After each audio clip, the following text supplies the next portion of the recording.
Ciso. Oh, it's fabulous! A strike to get you up off your seats.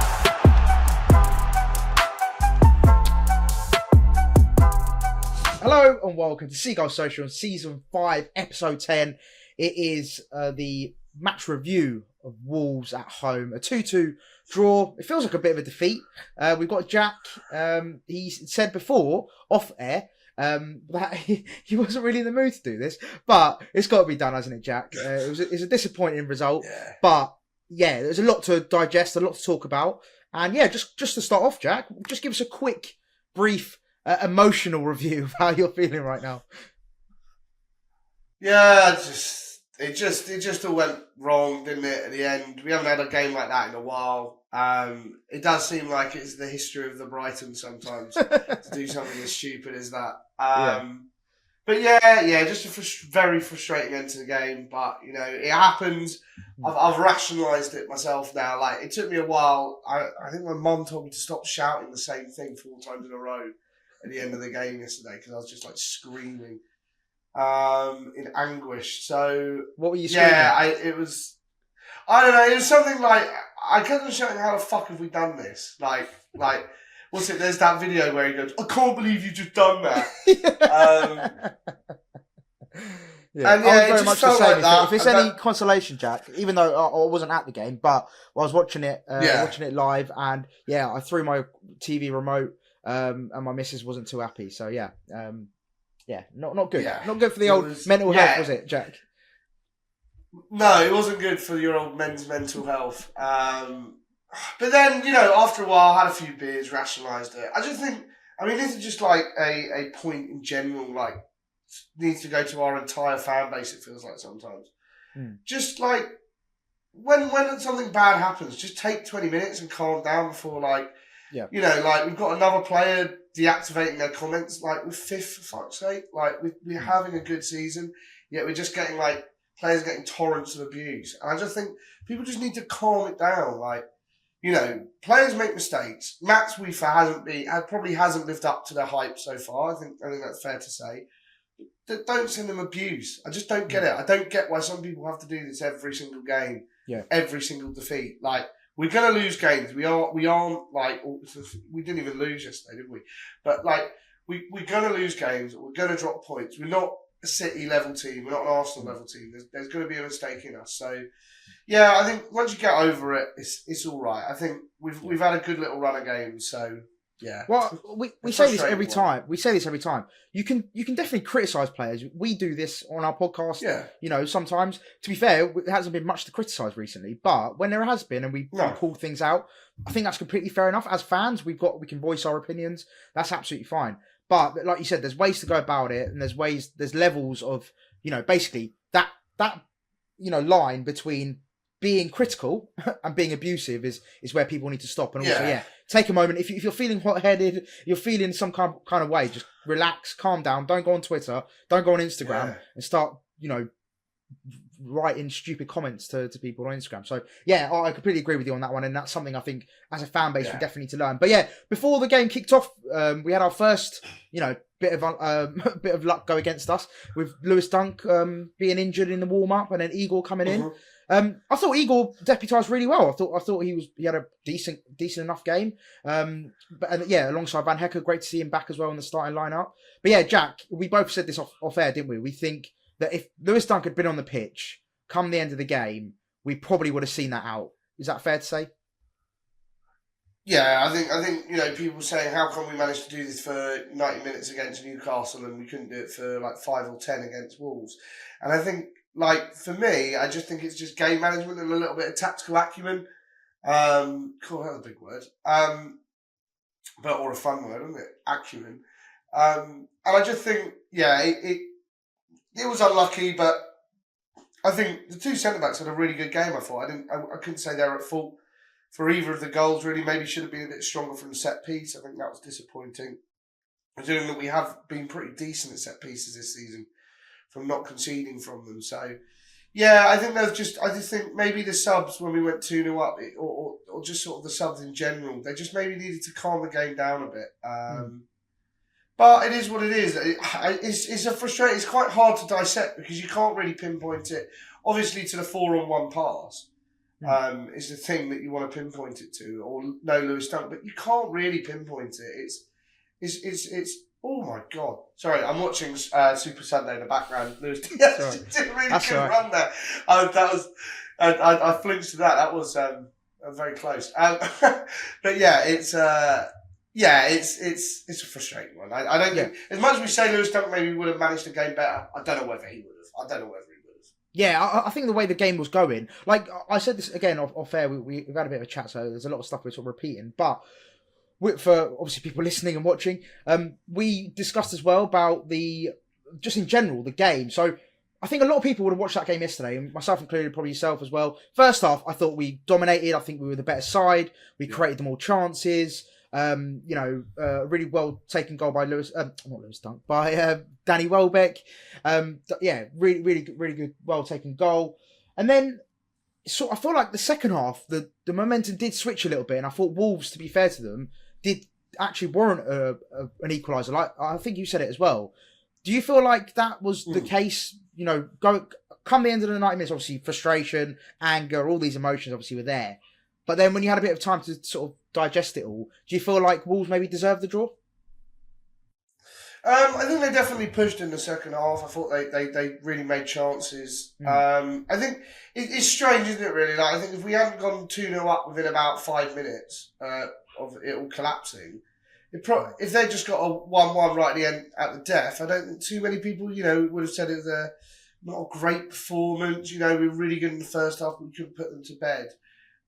So I think that's where Wolves maybe weren't as bad, and I think we discussed this in the preview as well. I really don't think they're as bad as they're showing in the table. I think for sure they're much better than a 1-point team.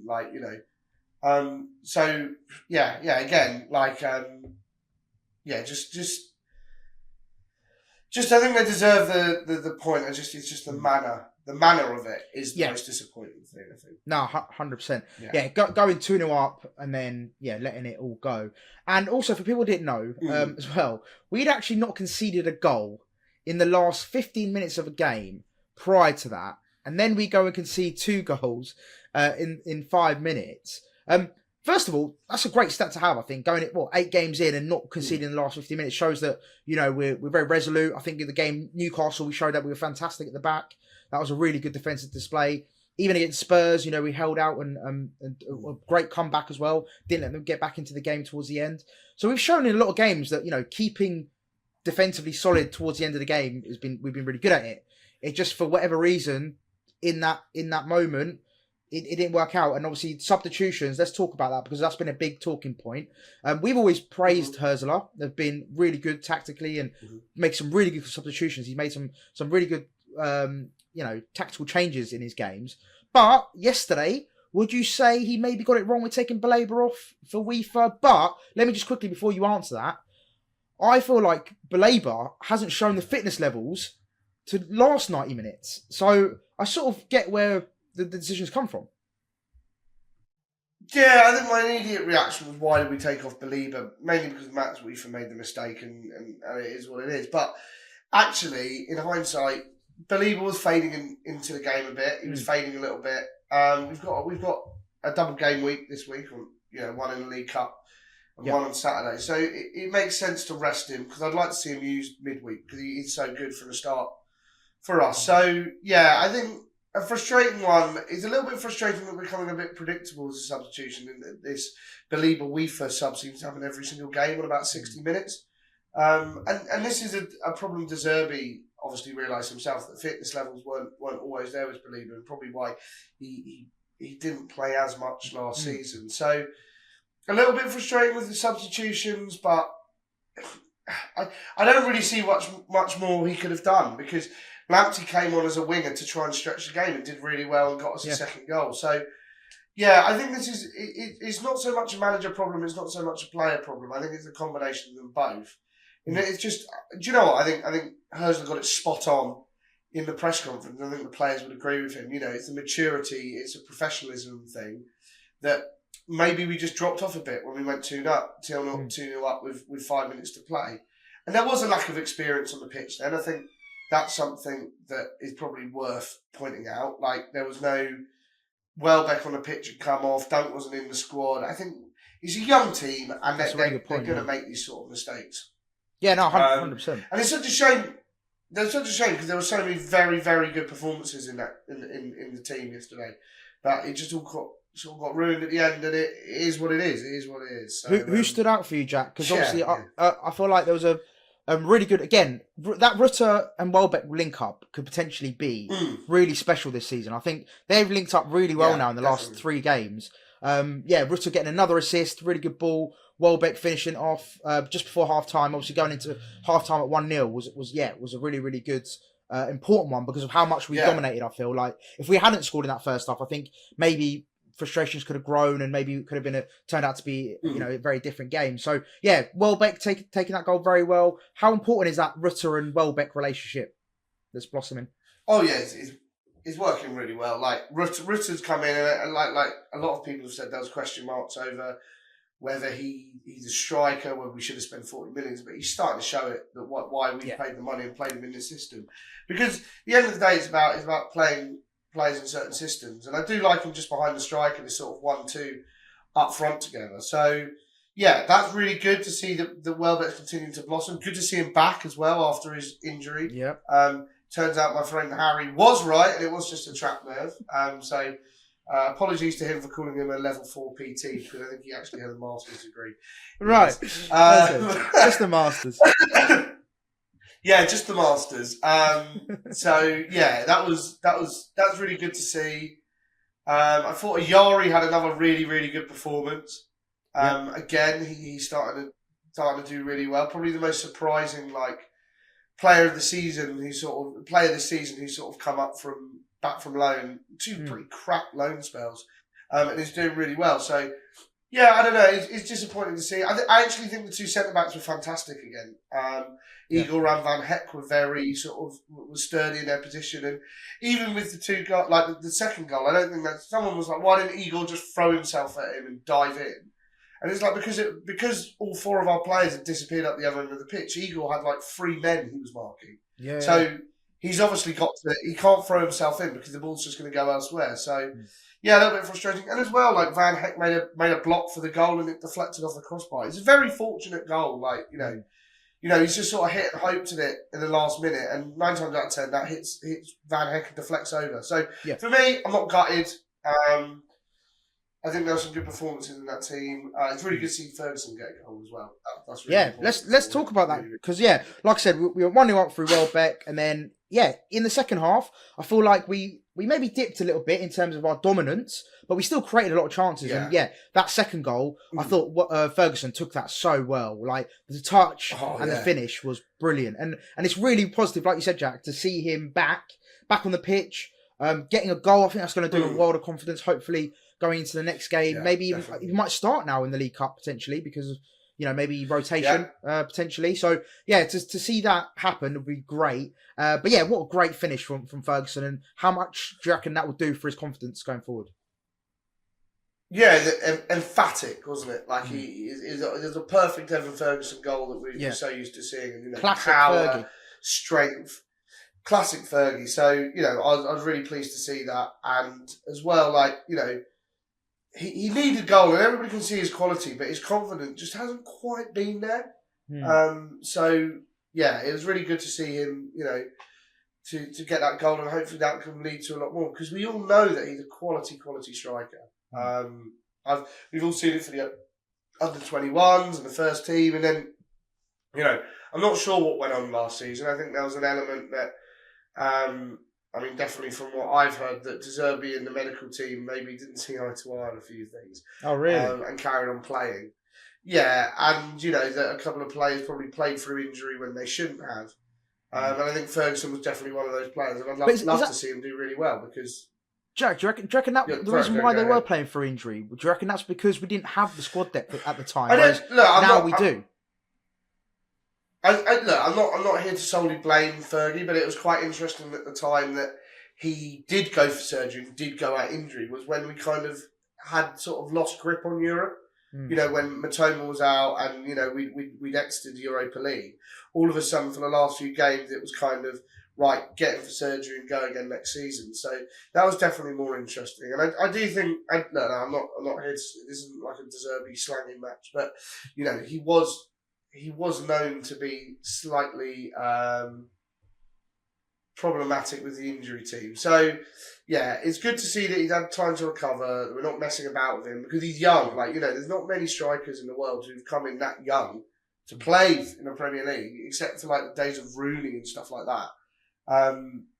Score as many goals. Because I think he outscored Rooney in his first year, didn't he? So, yeah. Comparatively. Well, also I think as well, the fact that Welbeck's doing so well is actually a good thing, because that means that allows Ferguson not to have to start every game and not have to potentially... Because I feel like if Welbeck wasn't firing on all cylinders, Hurzeler would have been like, well, we need a goal scorer, so let's start Ferguson week in, week out. And it's probably actually benefiting coming off the bench potentially.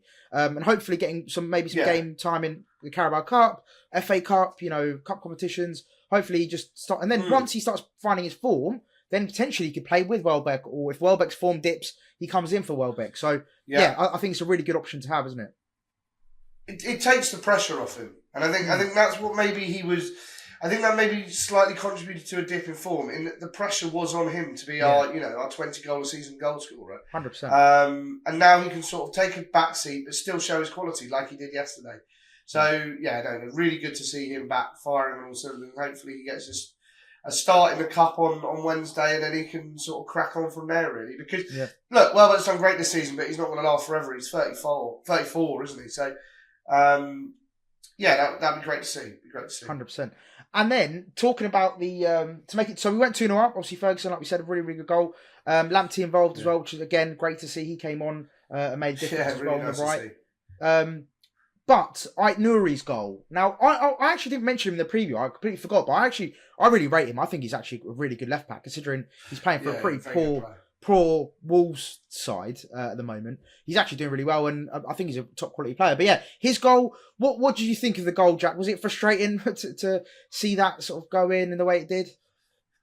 Yeah, I think someone just needed to get that clear, but it is what it is. Again, this is the thing. Like, you look at the 2 goals and the 2 goal scorers. They're quality players. Cunha and Nouri are very good players, and I think they go very underrated. So, just emphatic finishes. But, you know, teams have scored 2 goals in 5 minutes in the middle of the game, and you don't bat an eyelid. It just happened to be at the end of the game. So, again, very, very frustrating. But, you know, we've conceded from a set piece, and we do that, and we've done really well with set pieces this season. So, another fucking annoying one.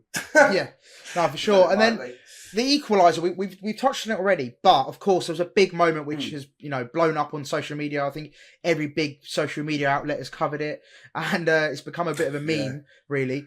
We actually done a post about it as well. It was like, how am I going to tell my parents that this led to a Wolves goal?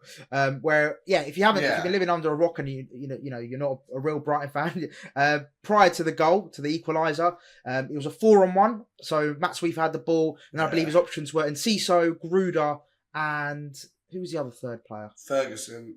Maybe it was the Yari. I can't remember. Yeah, well, it was one of them. But so essentially he had 3 people to pass to, and I think it was Tommy Doyle. Was it Tommy Doyle who intercepted it? Yeah, Tommy Doyle. Yeah. Another very good player. Fantastic. Ex-Man City, right? Very good player. Yeah. Ex-Man City. I was surprised they moved him on, actually, Man City. Another surprising youth player move on they've done. Because I do really like him. I think he's really quality. He scored a great goal against us in the League Cup. Yeah. The second goal. So, yeah. But do you know what? I think a little bit of credit, as bad as Wieffer's pass was, because it wasn't great, it was unbelievable anticipation by Doyle. To move, because he moves into it. Jack, do you know what I want to say on this here? One big point I want to make on this is, I think Wieffer, to be honest with you, like I'm going to fully admit, put my hands up, his pass was bad. Like, it was a bad pass. However, those supporting runs weren't that great. Why are all 3 supporting runners making the same run? Why is not one going on the overlap? Why is not one? He didn't have the options really. So I think it is harsh on Wieffer, and I just want to talk about Wieffer quickly, because I know you mentioned on his start about how he's maybe not impacted the squad as well as he could have done. But I think against Everton he got an assist in that game. Yeah. he came on and solidified the game against Newcastle and Spurs. And then, of course, yesterday, he didn't have the best game. And, he came on and made a mistake for that second goal. But I think it's really, really harsh that people are sort of, abusing him and jumping on him for being a bad signing. And I think I saw a few comments on our Instagram as well saying, Wieffer needs to be sold. And I was just like, come on, guys, we're 9 games in. I feel like people are so fickle and quickly just want to jump on players because they made one mistake and forget about all the other performances. So, I think it's super harsh. And I think genuinely, he will be a fantastic player for us. We obviously signed him for a lot of money. And I spoke to a Feyenoord fan, and he was like, he's got potential to be a fantastic player in the future. He just needs, to settle down and get game time. So, that's just my piece on it. I think it's massively unjust, the stuff he's getting, really. And I think he will become a good player. I think as well, he's been unlucky that he had a pretty decent performance at Everton. And then, he got injured. And Belieber came in and Belieber really, really, really well performed. He's really performed and stepped to the plate, Belieber. So I think it's unlucky because Belieber has performed really well, and he's not going to look as good as Belieber. So I do feel a bit sorry for him in that way. But the pass was crap, and he'll know that. He'll know that. And this is the thing, like, a good player reacts well to that sort of stuff, and he'll look at that and go, "Well, I fucked it." But he's got to come back from that. So I'm backing him to still be a very decent player. But I'd like to see him start on Wednesday if he can. And maybe do it the opposite way around. Start Wieffer and bring on Belieber.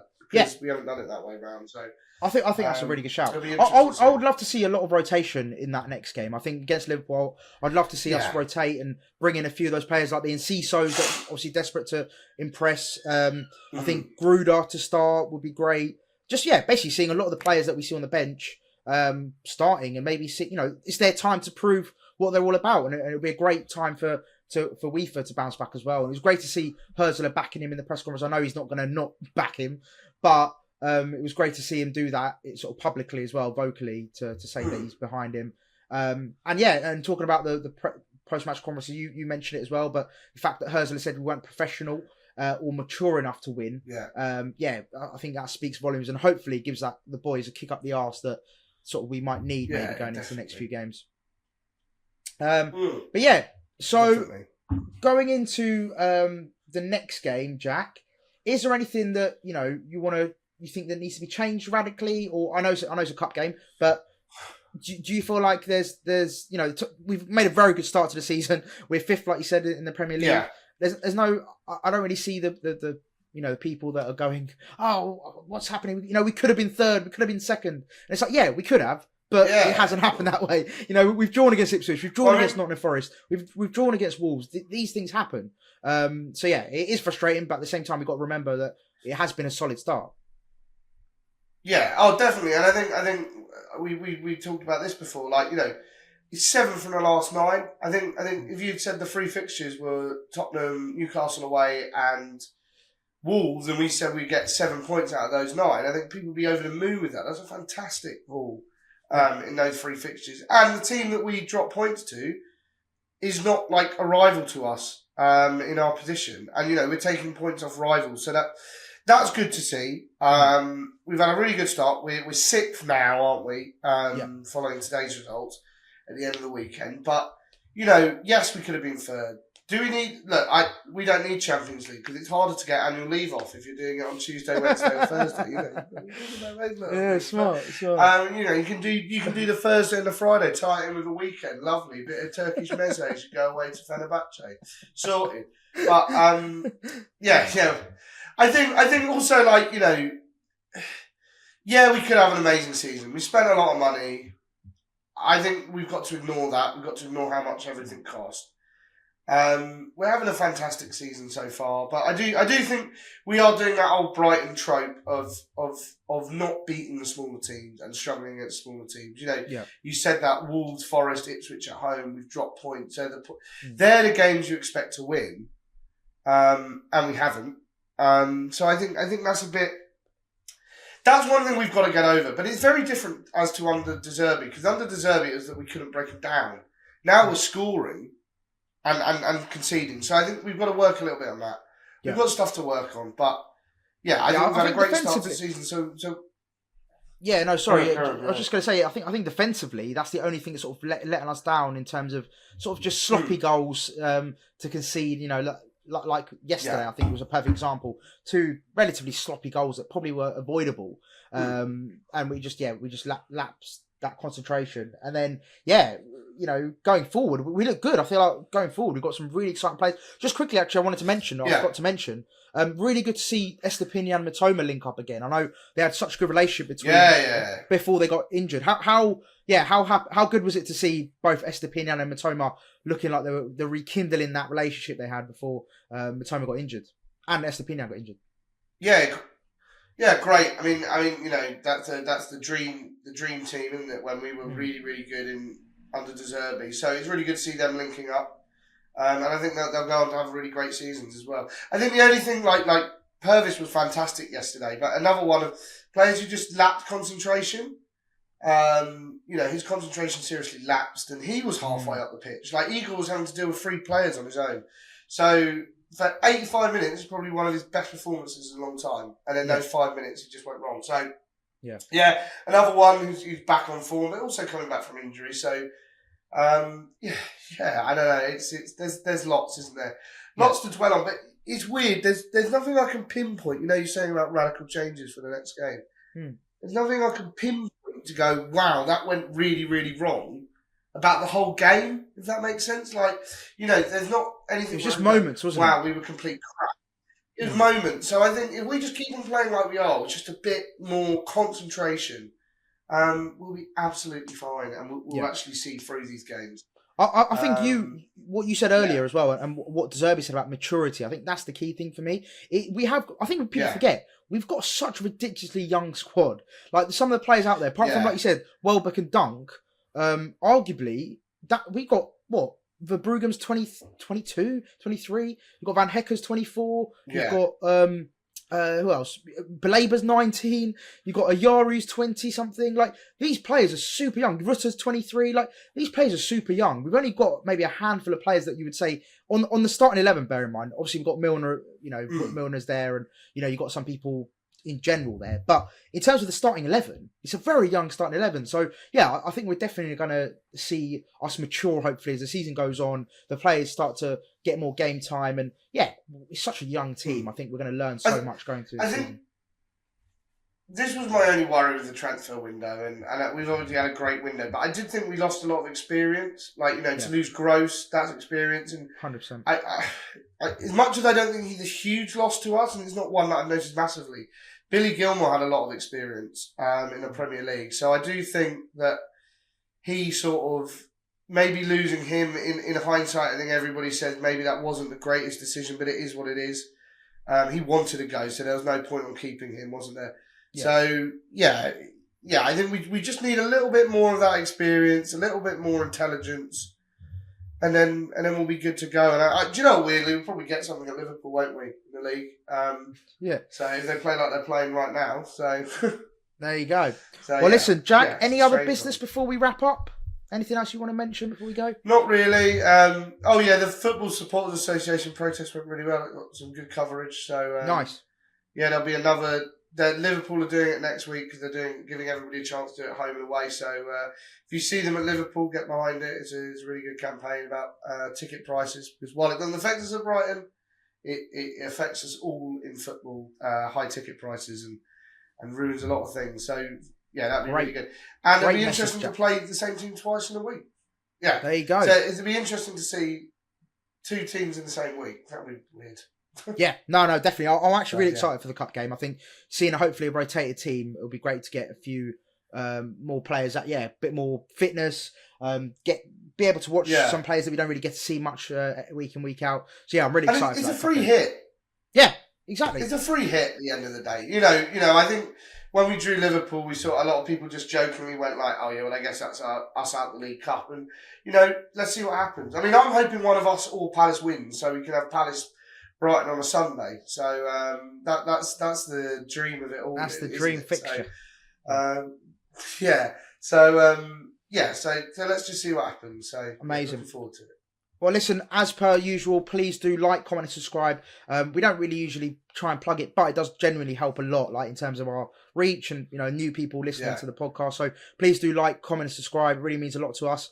And if you're listening on Apple or Spotify, give us a 5-star review. Jack's desperate for a 5-star review, so if you can give him one of those, I am. That would be great. We'd really appreciate it. And then final one, Jack. I was good. Go on. Oh yeah, I was going to just quickly I just get a lot of comments, like a lot of people message me. Shout out to, we obviously get quite a lot of people from the US who listen, which is really interesting. I just didn't imagine that. So if you're listening from the US, it's really quite mind blowing. Mate, Jack, we're global, mate. So, honestly, some of the countries you would not expect in our analytics is actually mental. Mad.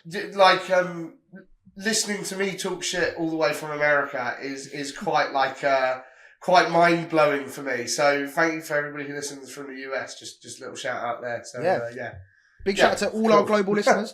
We do genuinely appreciate it. It's actually mad when I look at our analytics of the countries we get listened to by. It's actually insane. Like some of the countries are just mind blowing. I'll message you, Jack, as well. We'll sit on the next pod about the different countries we have, because it is actually mind blowing. So yeah, we really do appreciate it. And the comments down below, just tell us what you thought of the Wolves game. It'll be great to get all your opinions and verdicts on the game. So we'll definitely get a reply back to you as well, as much as we can. But yeah, final words, Jack? I was going to say, comment below where you're from. That's cool. Yes. Listening from another Great country. Great shout. Yeah. Love that. Let me know where you're from. Do you know what? I was going to say there's some weird Instagram reels that say, like, here's a video of a monkey, fighting another one.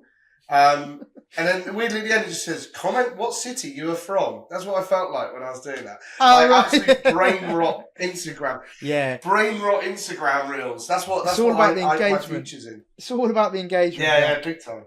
Love it. Listen, thank you so much for joining us, Jack, as per usual. I hope you guys enjoyed it, and we shall see you for the Liverpool preview in a bit.